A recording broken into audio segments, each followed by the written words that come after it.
자, 오늘 복음이란 무엇인가 할 때 예수님이 마태복음 4장 17절에서 회개하라 천국이 가까웠느니라 이렇게 시작했죠. 하늘의 왕국이 임했다, 이게 복음이라고 했잖아요. 그리고 4장 23절에서 하늘의 왕국의 복음을 전파했다. 그러니까 마태복음이 말하는 복음은 하늘의 왕국의 복음이에요. 이게 딱 잡혀야 돼. 그 하늘의 왕국이 왔는데 사람들이 들어오기를 거절했대. 하늘의 왕국 복음 거절했대. 오늘 하늘의 왕국이 뭐냐? 모든 병과 모든 약한 것이 고쳐지고, 앓는 자, 각색 병든 자, 고통에 걸린 자, 귀신 들린 자, 간질한 자, 중풍병자들이 치료되어서 정상적인 사람으로 돌아가는 거예요. 회복되는 거예요. 그러니까 사단의 종로로 타는 사람이 사단에게서 해방되어서 이제는 하나님의 통치를 받는 사람으로 회복되어서 하나님의 통치를 받는 게 뭐겠어요? 하나님의 어떠하심이 그 백성들에게 나타나는 거잖아요. 그렇잖아요. 사단의 통치를 받으면 사단의 특성이 나타날 것이고, 하나님의 통치를 받으면 하나님의 특성이 나타날 거라고 합니다. 이것이 하나님 왕국의 복음이에요. 그래서 이제 마태복음, 그 다음에 마태복음 5장에 들어가서 산상수훈을 이야기하잖아요. 산상수훈. 그러니까 산상수훈은 뭐냐면은 예수님이 5장 1절에 예수께서 무리를 보시고 산에 올라가 앉으시니, 산은 구약의 신의 산과 같은 의미란 말입니다. 그 산에서 뭐죠? 하나님과 백성이 새로운 언약 관계를 맺고, 하나님과 백성이 이제 새로운 이 땅에 하나님의 나라가 만들어지는 거예요. 그래서 제자들이 나왔습니다. 그들에게 이제 이 땅에 임한 하나님 나라의 법에 대해서, 이제 새로운 법에 대해서 예수님이 가르치시는 겁니다. 그래서 여기도 계속 이야기하는 것이 마태복음 5장 12절에 보면은 기뻐하고 즐거워하라. 하늘에서 너희의 상이 큽니다. 하늘 나오죠.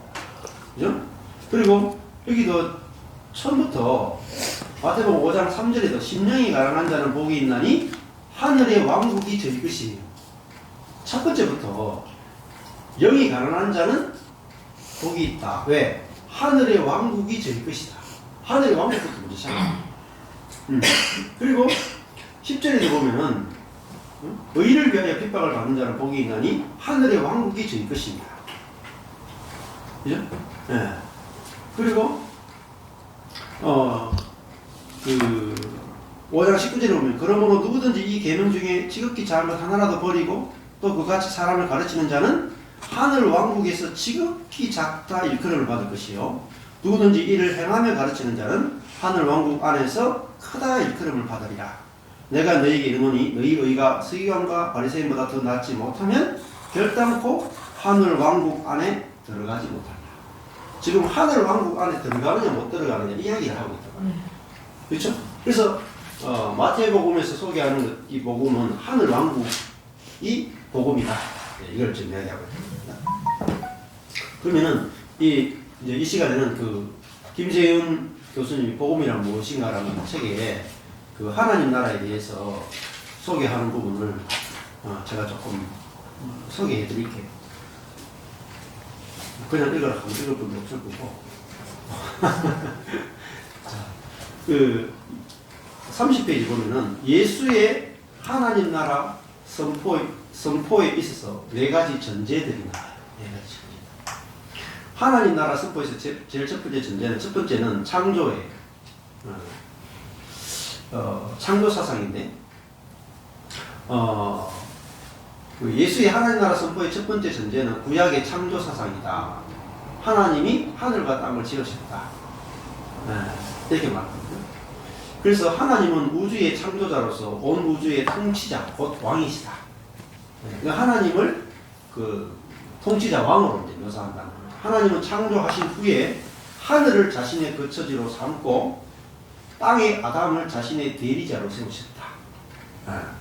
그러니까 이 땅에 아담을 대리 통치자로 해서 이 땅도 하나님의 나라가 되기 원하셨다. 이게 기본 전제예요. 그래서 하나님이 아담을 자신의 형상으로 지었다는 것은 대리자로 세웠다는 걸 말해요. 자, 그래서 아담은 하나님의 부왕, 그죠? 아래에 속한 왕이단 말이에요. 예. 그래서 아담은 땅 위에서 하나님의 뜻을 받들어 하나님의 통치를 대행하는 부왕, 작은 왕이다 이 뜻입니다. 이게 이제 원래 창조 사상 안에 하나님이 이 땅을 만들 때 이 땅 자체를 하나님의 나라로 만드셨다는 거예요. 두 번째, 타락이에요. 타락은 뭐냐면 부왕, 아담이 제일 위의 왕, 그죠? 왕이신, 하늘의 왕이신 하나님의 통치를 거부하고 반역한 거란 말이에요. 반역해서 이 땅을, 그죠? 사단에게 갖다 바친 거예요. 그러니까 옛날에 보면 이런 거 있죠. 중국이 있고, 중국이 한반도를 완전히 장악하지 않고 그 한반도를 속국처럼 뒀단 말입니다. 그러면 만약에 일본이 한국을 쳐들어올 때 한국은 그 중국에게 도움을 요청할 수 있거든요. 네. 왜냐하면 그 대신에 한국은 중국에게 조공을 바쳐야 돼요. 조공을 바치면 중국이 일본으로부터 한국을 지켜주고, 또 반대로 한국이 일본하고 손잡고 중국을 칠 수도 있단 말입니다. 그러면은 예를 들면 한국은 중국에게 뭐가 돼요? 이제 그 역적이 되는 거죠. 근데 하나님이 이 땅을 사람을 통해서 통치하고 사단의 문제를 해결하기 위해서 사람을 지었는데, 사람이 하나님의 통치를 받아서 사단을 처리하는 게 아니라 사람이 사단과 연합해서 하나님과 대적한다. 이게 타락의 아주 기본이에요.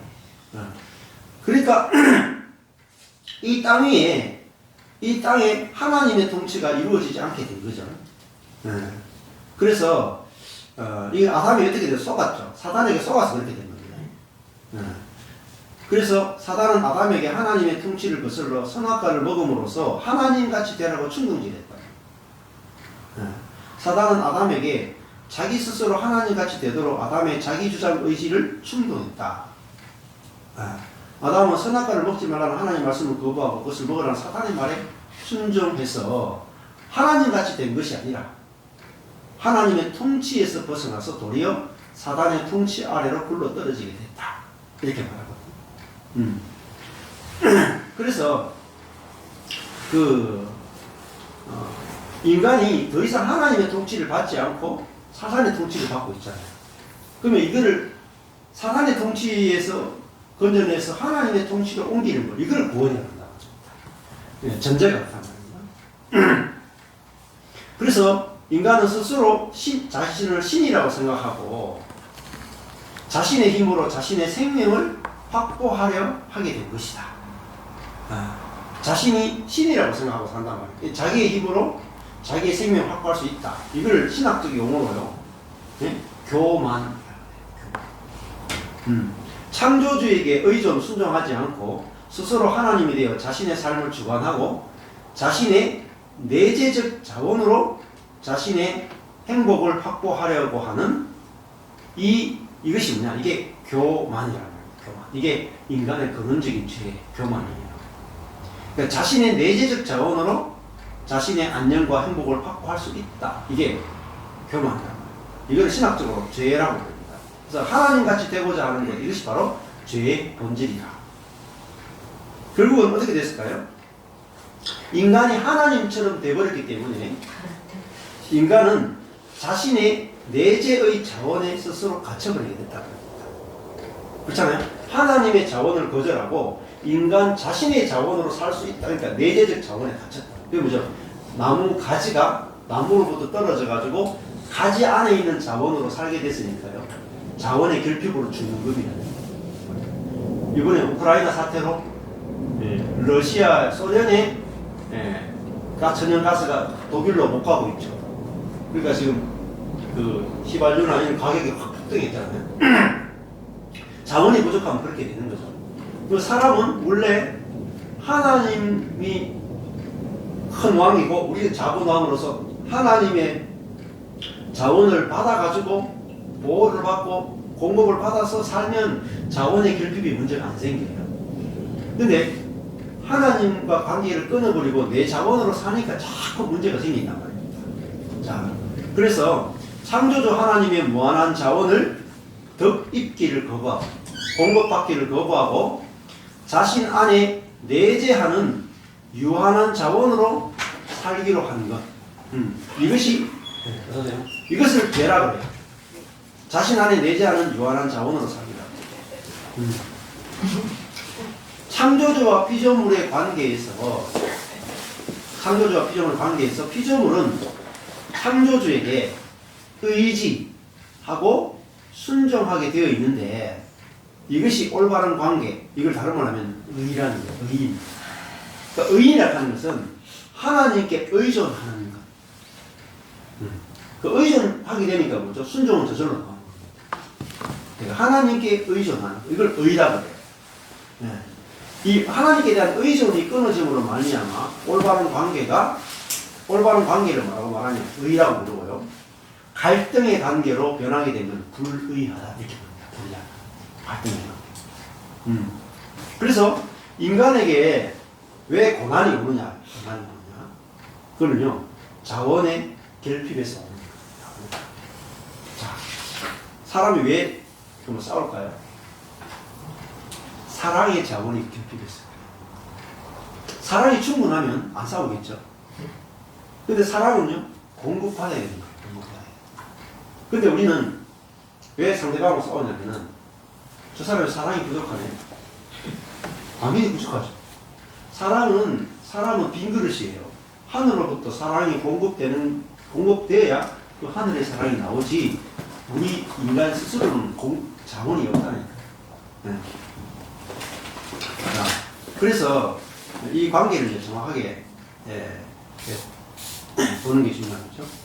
그래서 그 구원은 뭐냐? 이 구원이라고 하는 것은 이 죽음의 권세, 사단의 권세로부터 해방되는 것이다. 그러므로 구원은 죽음의 정상들인 고난이 더 이상 없는 온전한 삶이다. 자, 이게 이제 그 영생이라 하는 것도 이렇게 표현했거든요. 영생이란 히브리어로 원래 오는 세대의 삶이라는 거예요. 오는 세대의 삶. 오는 세상의 삶. 그러니까 메시아가 가져오는 세계의 삶, 이걸 영생이라고 해요. 그러니까 하나님이 다스리시는 오는 세대, 하나님이 다스리는 오는 세대, 그러니까 하나님의 왕국이 임했는데 그 안에서 사는 세대, 이게 오는 세대의 삶이다. 그 구약의 입장에서 보면은 예수님이 메시아가 다스리는 시대는 오는 세대이잖아요. 그렇죠? 구약의 백성들이 메시아가 오길 기다렸다. 오는 세대. 메시아는 뭐죠? 하나님을 대리해서 통치하는 자잖아요. 하나님을 대리해서 통치하는 자가 와서 하나님을 대리해서 우리를 통치해 주심이잖아요. 우리도 그 안에서 직접 통치를 받는 거란 말이에요. 그 메시아를 통해서 하나님의 아들을 통해서 우리가 하나님의 통치를 직접 받는 삶, 그게 뭐죠? 영생입니다. 영생. 하나님의 통치를 직접 받는 삶. 그래서 하나님 나라의 삶이란 뭐냐? 하나님 나라의 삶이란 구원의 시대의 삶이다. 구원의 시대. 우리가 예수님 올 때 구원의 시대가 왔답니다. 그러면은 하나님 나라의 삶이란 뭐냐면 하나님의 무한한 자원으로 이루어지는 삶이에요. 이게 중요해요. 그래서 누가복음 15장에 보면은 탕자의 비유가 나오죠. 그러니까 탕자의 비유는 뭐냐면 탕자가 아버지 집에서 아버지의 무한한 자원으로 살 때는 아무 문제가 없었죠. 그런데 아버지를 떠나서 아버지로부터 받은 자원 가지고 살려고 하니까 결국은 쥐염 열매를 먹게 되는 자원의 결핍이 이르게 되잖아요. 그러면은 그 탕자가 다시 아버지의 집에 들어오면 어때요? 다시 아버지의 모든 자원이 자기의 자원이 돼가지고 자원의 결핍이 문제가 해결된단 말이에요. 그게 바로 영생입니다. 영생. 아버지의 자원으로 살아가는 삶. 이게 영생이다. 자, 그 다음에 하나님, 예수가 선포한 하나님 나라의 복음에 대해 여러 가지를 배울 수 있는데, 여기서 이제 이 두 가지를 이야기해요. 첫 번째가 하나님 나라는 주로 하나님의 다스리심이라는 역동적 의미를 가졌다. 이게 중요해요. 하나님 나라는 하나님의 다스리심이다. 그래서 하나님의 통치가 이루어지는 영역, 그래서 영역적 뉘앙스가 있고요. 또 하나님의 통치를 받는 그의 백성이라는 뉘앙스가 전면에 나타납니다. 영역적 뉘앙스, 백성이라는 뉘앙스. 그러니까 백성이라는 것은 결국은 하나님의 통치를 받는 사람이라는 거죠. 네. 이게 바로 하나님의 나라는 하나님의 다스림이 나타나는 영역이나 백성을 상징한다. 그러니까 우리는 지금 이 땅에서 하나님 나라를 하나님의 통치를 직접 받으면서 살 수 있다는 거예요. 하나님의 통치는 뭐겠어요? 자원의 공급이. 자원의 공급. 둘째, 하나님 나라의 옴은 아담적 숙명이 뒤집어지는 것을 의미한다. 아담적 숙명이 뒤집어지는 거예요. 아담적 숙명이 뭐냐? 인간의 아담적 숙명이 뒤집어지는 것은 죄의 용서와 죄가 용서가 되고요. 첫 번째 죄의 용서, 두 번째 결핍으로부터의 해방입니다. 아담의 숙명이 뭐냐면 하나님으로부터 끊어졌다는 게 죽은 거잖아요. 하나님으로부터 끊어져 가지고 자기 자원으로 사니까 고난이 오죠. 고난이 오는데 이제 그게 아담의 숙명이다. 고난이 오고 병들고 죽고 갈등하고 전쟁하고 수많은 인간의 문제가 발생했다고. 이 인간사의 모든 문제는 하나님의 자원의 공급이 끊어져서 생기는 거예요.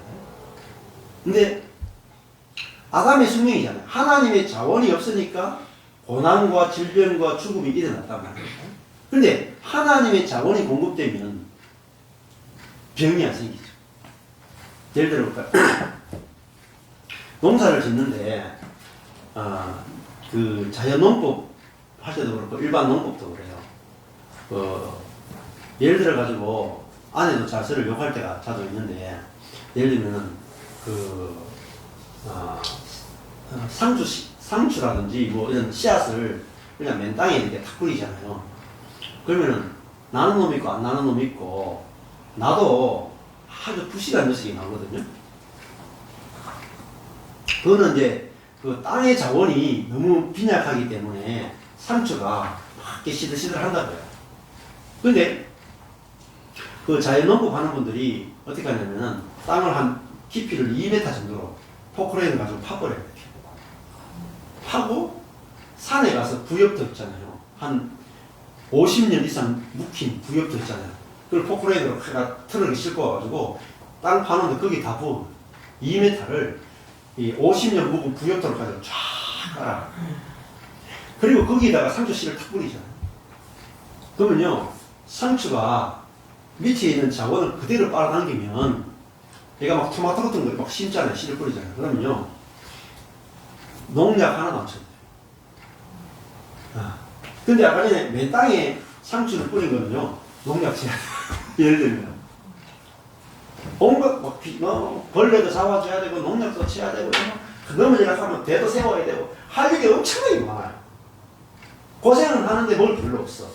근데 이 부엽토라고 하는 자원이 상추에게 공급되면요, 상추가 진짜 나무만이죠. 나무. 포도나무를 심은 게 제가 옛날에 보여드린, 포도나무를 그 땅에 부엽토 2m 정도로 깊이로 해가지고 심은데, 포도나무를 딱 심잖아요. 그리고 위에 하우스를 이렇게 딱 해놓잖아요. 그래서 비도 좀 적게 줘요. 그래가지고 거기서 자라게 하잖아요. 포도나무 한 그루에서 송이가 진짜 수천 송이 5천송이 막 이렇게 열린다니까. 한 나무가 한 밭에서 나는, 여기 보면 한 밭에서 나는 모든 포도를 다 합친 것만큼의 한 거리에서 나갑니다. 그러면 뭐냐면은 자원이 얼마나 공급되느냐에 따라서 똑같은 나무라도 열매가 수백 배 차이 나는 거예요. 그래서 30배, 60배, 100배의 열매를 맺는다 하는 그 뜻이거든요. 그러니까 그거는 천국에서의 삶을 말해요. 그 천국은 어디냐? 여기서부터 시작한다. 여기가 하나님 천국을, 하늘에 있는 천국을 여기 가져왔단 말입니다. 그게 천국 복음이에요. 근데 이 천국 복음을 죽어서 가는 천당으로 만들어 놓으니까 누가 좋아하겠어요? 네? 누가 제일 좋아하겠어요? 죽어서 가는 천당만 이야기하면 누가 제일 좋아하겠어요? 사단이 제일 좋아. 누가 제일 슬프겠어요? 하나님 제일 슬프고. 우리는 뭐 개떡 뭐 이래 사도 되고 저래 사도 되는데 하나님이 창세기부터 예수님 오실 때까지, 그죠? 계획하고 선지자 보내가지고 다 준비해가 예언하고 다 해가지고 예수님이 딱 오셔가지고 이 땅에 하늘에 다 왕국을 가져왔는데 우리는 죽어서 갈 천당만 생각하는 거야. 내 중심적으로. 내가 천당 가는 것만 생각하는 거야. 하나님의 나라가 어떻게 되길 말할 수는 없어. 일단 하나님의 문제를 해결해야 됩니다. 하나님의 문제. 사단을 처리하고 하나님이 자기의 아들들, 잃어버린 아들들을 찾기를 원하잖아요. 하나님은 자기를 창조한 인간들을 자기의 백성으로 찾기를 원하잖아요. 자, 이게 하나님 나라인데, 그러니까 하나님 나라가 이 땅에 완전히 회복되는 그걸 복음이라고 합니다. 그냥 우리 복음 그러면 내 개인이 예수 믿어서 구원받고 천당 가는 거, 이렇게 만든 것 자체가 있잖아요. 자기중심적 복음이에요. 내 개인을 보게 만드는 거예요. 하나님의 나라를 보는 게 아니라 내 개인이 죽어서 천당 가고 싶다, 이것만 보게 만드는 거예요. 이게 사단의 전략입니다. 그래서 예수님 지금 한 개인이 구원받느냐 못 받느냐를 이야기 안 하잖아요. 이 땅에 천국이 임하고 하나님의 통치가 임해서, 그죠? 사단의 통치를 받는 사람들이 하나님의 백성이 되는, 그래서 하나님이 자기 백성을 가지라. 백성이 있어야 왕이 아니겠습니까? 이 땅에 하나님의 백성이 없으면 하나님은 왕이 아니에요. 내가 왕이라 하는데 백성이 한 명밖에 없어. 얼마나 부끄러워요. 수치라고 하는 거예요. 수치.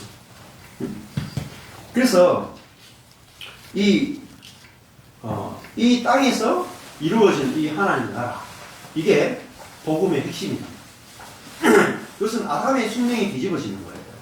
자원 결핍으로 인해서 생기는 모든 문제가 다 해결되는 거. 그래서 하나님과 올바른 관계, 그 다음 두 번째, 이웃과 올바른 관계를 맺는 겁니다. 그걸 가르쳐서 뭐라고 부르냐면은 의인이 되는 거예요.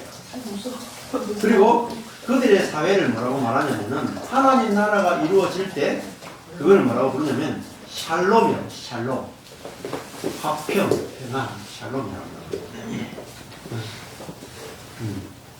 그래서 네, 말씀 한번 읽어볼게요. 창조주 하나님과 올바른 관계, 의존과 순종이죠. 의존하고 순종하는 거. 이게 올바른 관계, 이게 의란 말입니다. 창조주 하나님과 올바른 관계로 회복됨으로써 이제 인간들은, 그러니까 그 전에 올바르지 못한 관계가 뭐였어요?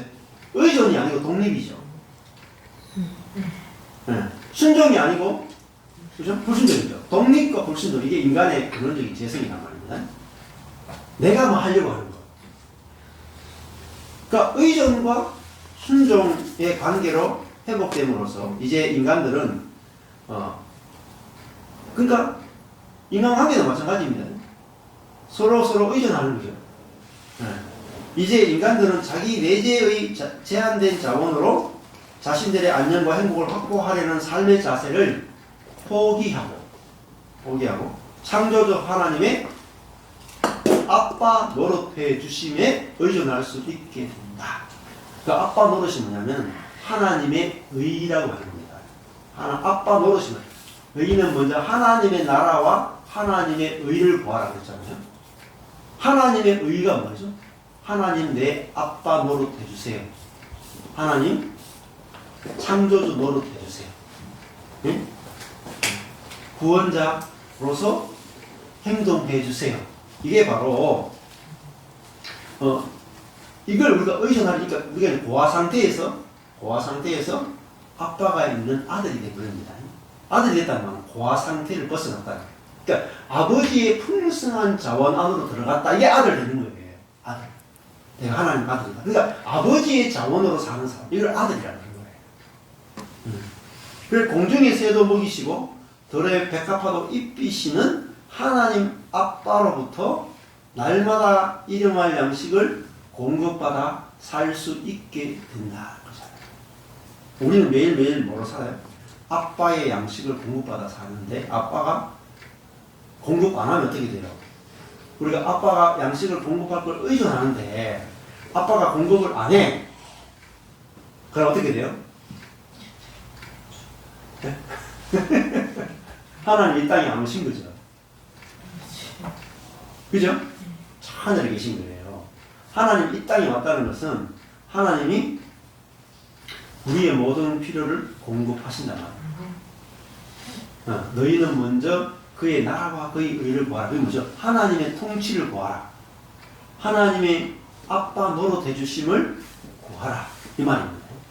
그러면 하나님이 아빠, 우리가 하나님을 성령으로 아니하고는 아빠라 부를 수 없다 그러죠. 근데 애가 막 굶어 죽으면서 아빠 하는데 아빠가 야 임마 내가 굶어 죽더니 뭐하는지 난 몰라. 그죠? 그럼 누가 문제입니까? 애가 문제입니까? 아빠가 문제입니까? 아빠가 문제예요. 그러니까 그 아빠의 아빠 노릇 해주심에 의존하고 사는 것이 뭐냐면 그게 하나님과 올바른 관계, 그게 의예요. 의. 그걸 의인이라는 말입니다. 그러니까 내 자원을 가지고 내가 내 인생의 문제를 다 해결하려고 그러고 내 지혜를 가지고 내 자원을 가지고 내 인생을 살려고 하는 거예요. 그건 아빠 없음이에요. 그걸 죄라고 그런다는 거예요. 뭐 나쁜 짓 하는 것만 죄가 아니에요. 하나님을 의존하지 않는 것이 죄라는 거예요. 그게 근원적이잖아요. 자신의 결핍성과 거기서 발생하는 고난들로부터 해방되어 창조주의 무한에 참여하여 하나님적 삶, 그게 영생이 되는 거죠. 하나님적 삶, 이게 영생입니다. 이렇게 하여 사단의 죄와 죽음의 통치를 벗어나 하나님의 의와 생명의 통치를 누리게 되는 것입니다. 누리게 되는 것. 이게 누림이 없으면 구원이 없는 겁니다. 이게 누림이 구원이에요. 자, 이게 이 김수영 교수가 말하는 하나님의 나라와 구원입니다.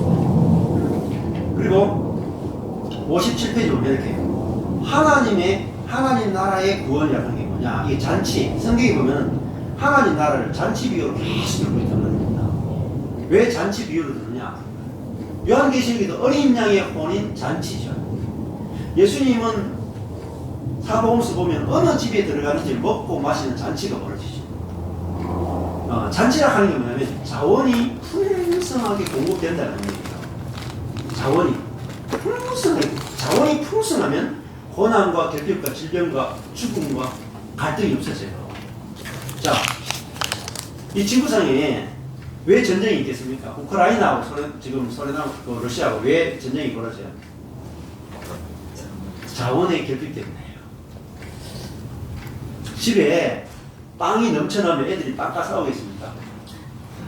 집에서 돈이 막 넘쳐난다 돈과 싸우겠어요? 여러분 집에요 막 황금이 막 발에 차이듯이 굴러다니면 애들 돈 가지고요 1도 안 싸웁니다.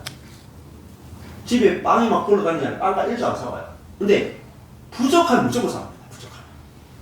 왜 우리가 싸우는지 아십니까? 자원이 부족해서. 자원이 부족해서. 왜 자원이 부족하죠? 내 자원으로 사는 게 부족합니다. 하나님이 매일매일 공급해 주시는 것은 부족함이 없어요. 그래서 하나님 나라의 구원이 뭐냐? 하나님의 무한한 자원으로 이루어지는 삶. 하나님의 그게 뭐죠? 무슨 자원이냐면 하나님의 신성에 참여하는 삶입니다. 신적 본성에 참여하는 삶. 그거를 하나님적 생명, 곧 영생입니다. 하나님적 생명, 영생입니다. 그 영생을 누려야 돼요. 영생은 아무리 사는 것만 생각한단 말이에요. 이게 아니란 말이에요. 핵심은 하나님의 수준의 질적으로 다른 삶을 사는 거예요. 창조주의 무한한 부여함을 상속하는 거예요. 네. 근데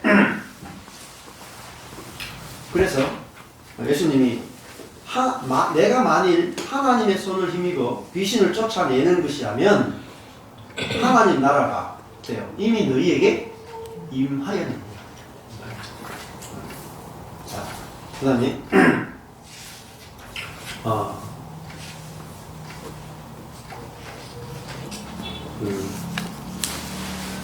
하나님 나라는 반드시 치유와 연결되어 있다는 거예요. 치유. 그래서 예수는 하나님 나라 선포와 치유를 병행시켰다. 오늘 이제 여기 아까 4장 끝부분에 치유가 나오잖아요. 치유. 예수의 치유는 그가 선포하는 하나님의 구원 통치가 실현되고 있음을 증거하는 거예요. 하나님의 구원 통치가 현재 이루어지고 있음을 증거하는 것이 치유예요. 그래서 예수의 치유는 그가 선포하는 하나님 나라 복음의 실제화로 actualization, 실제화. 그 다음에 demonstration, 시위, 보여주는 거란 말이에요. 그것에 대한 코멘터리, 해설, 그리고 illustration, 예시라고 보여주는 거예요. 하나님 나라가 왔다, 와라. 사람이 치유되지 않느냐. 하나님이 직접 병을 사단이 다스리고 있는 그 질병을 하나님이 해방시키고 건강하게 사람을 다스리고 있지 않느냐. 하나님이 지금 통치하고 계신다. 이걸 보여주는 게 치유란 말이에요.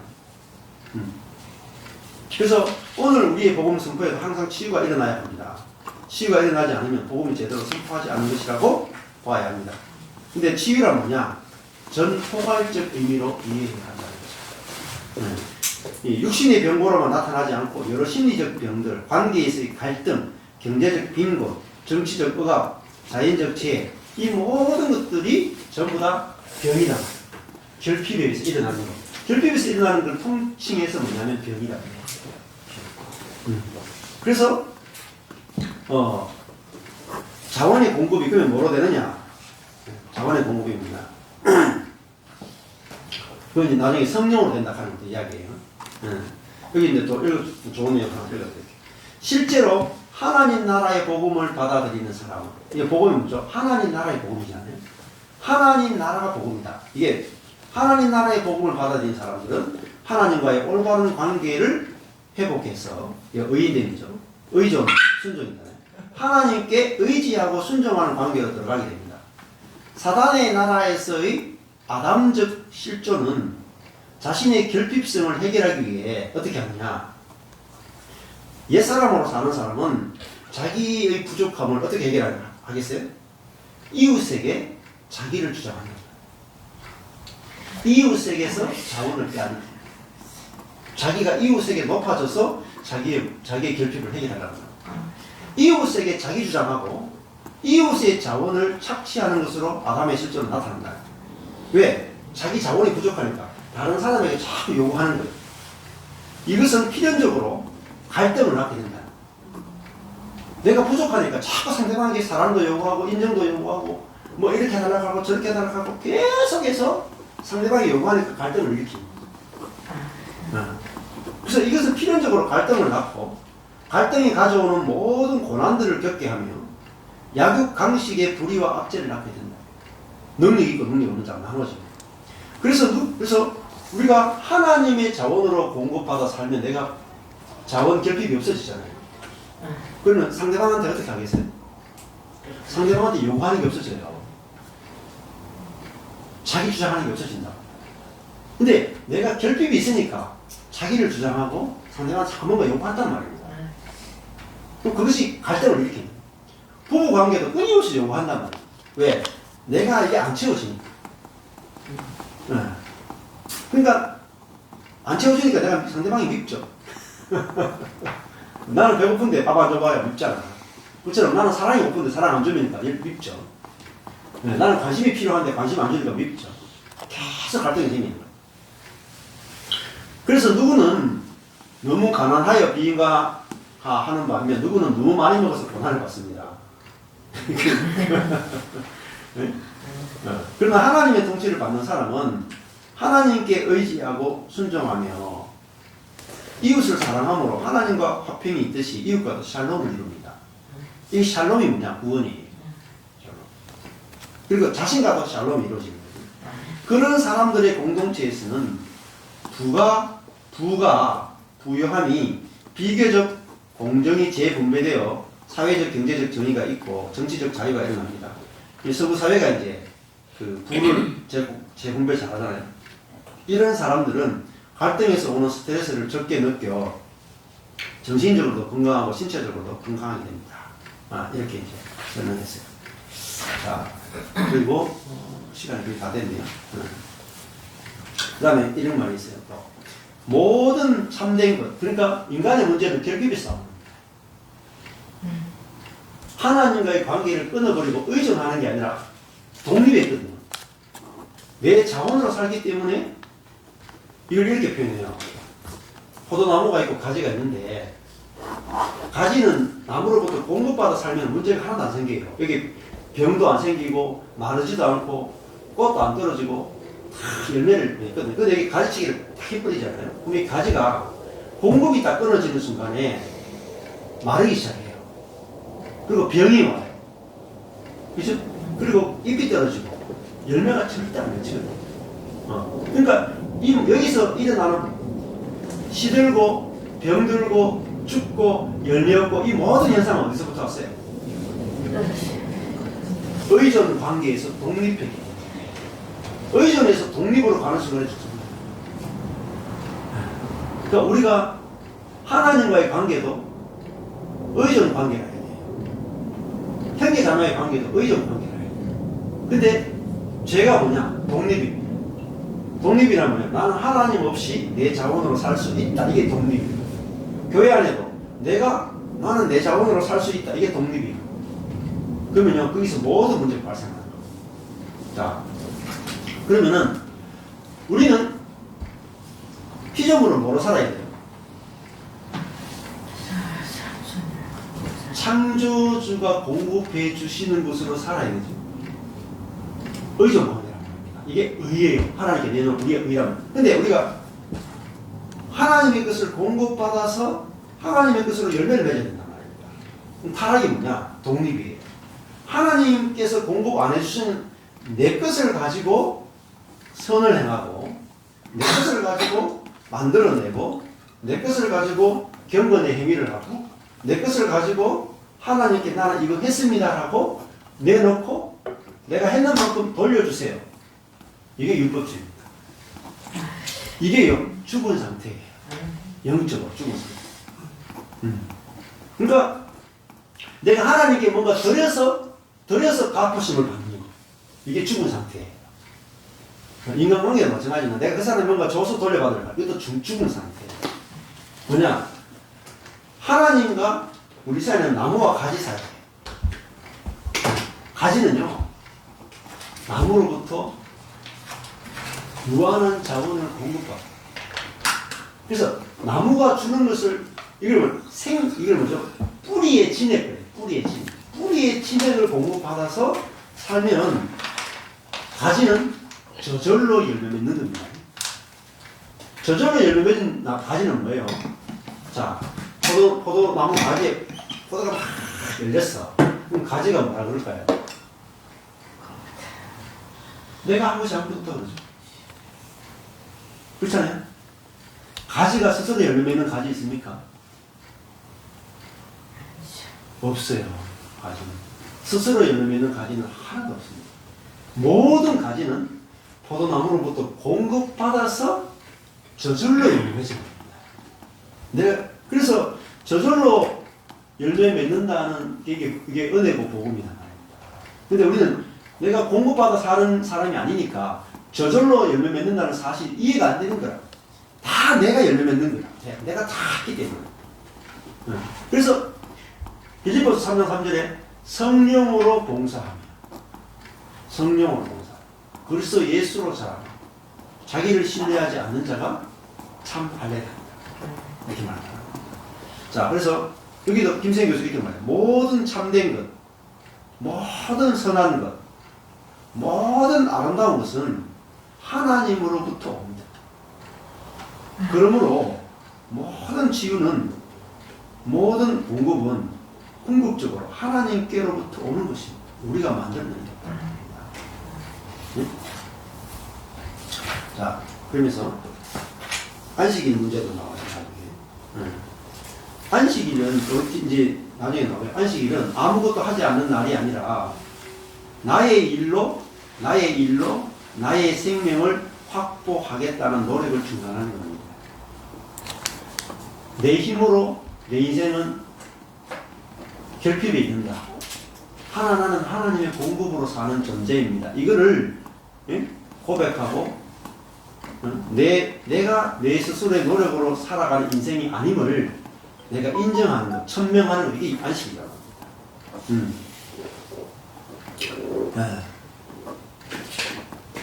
자, 여기도 이제 재밌는 말이 나와요. 사회는 만인이 만인에게 늑대 노릇하는, 그죠? 이사야서 제가 자주 얘기하는 짐승. 만인이 만인에게 어린 양 노릇하는 게 아니라 만인이 만인에게 늑대 노릇하는 억압과 착취에 불이한 사회가 되어 모든 구성원들이 다 고난을 받게 됩니다. 이렇게 고백했다는 겁니다. 자, 성령 부분만 읽어볼게요.